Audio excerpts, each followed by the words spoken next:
আসসালামু আলাইকুম, শুভ সকাল। আমাদের কাইনজ আঙ্গুরের চারা গতকাল বিকাল আমরা এগুলো রোপণ করে দিয়েছি আমাদের মাতৃবাগান বৃদ্ধি করার জন্য। এই দেখতে পাচ্ছেন খুব ছোটো চারা, এগুলো গ্রাফটিং চারা। এখানে আমরা রোপণের সময় কোনো ধরনের সার টার ব্যবহার করিনি। জাস্ট এখানে গাছটা কিছু শিকড় আসবে, দু এক পাতা বড় হবে, তখন আমরা এখানে হালকা পরিমাণে ডিএপি সার দিয়ে দিব।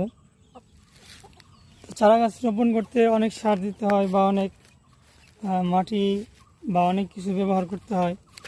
মাটি তো দিতেই হবে, যেমন লাল পাহাড়ের মাটি, চুলার মাটি, বালো, খোয়া, অনেক কিছুই মানুষ বলে।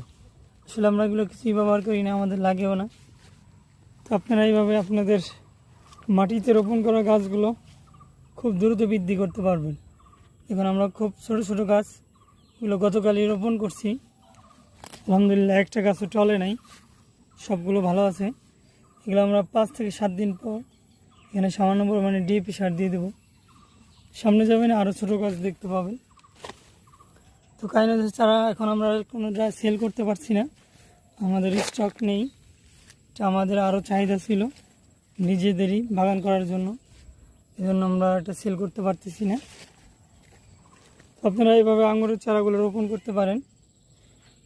আমরা যারা ছাদে বা টবে রোপণ করি তারাও কিন্তু অনেক সার দেই, অনেক মেডিসিন দেই মাটি তৈরি করার ক্ষেত্রে।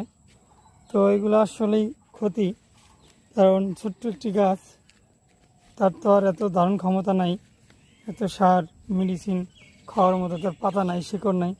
এগুলো মেনটেন করে যদি আমরা গাছ রোপণ করতে পারি তাহলে কিন্তু আমাদের চারা গাছগুলো আর মারা যাবে না। আমরা এখানে যে জমিটা দেখতে পাচ্ছেন, এখানে জমিটা উঁচু জমি, পানি বাঁধে না। তারপর আমরা আর একটু সতর্কতা বশত হয়ে একটু বেডটা উঁচু করে দিয়েছি, আধাতে একটু বেশি। তো আপনারা এইভাবে দিতে পারেন। আমাদের এই যে কাইনাজের যে মাদার গাছটা দেখতে পাচ্ছেন সামনে, এই গাছ থেকে আমরা চারা তৈরি করছি। এই গাছে আমাদের ফল হয়েছে, ফল খেয়ে নিশ্চিত হয়ে এবং জাতটা এতটা ভালো লাগছে যে এটার গাছটা সেল করতে চাইছিলাম আমরা, পরে সেল তো দূরের কথা, এখন মনে হচ্ছে এটা আরও বেশি করে রোপণ করি আমরা। তো সকলকে ধন্যবাদ।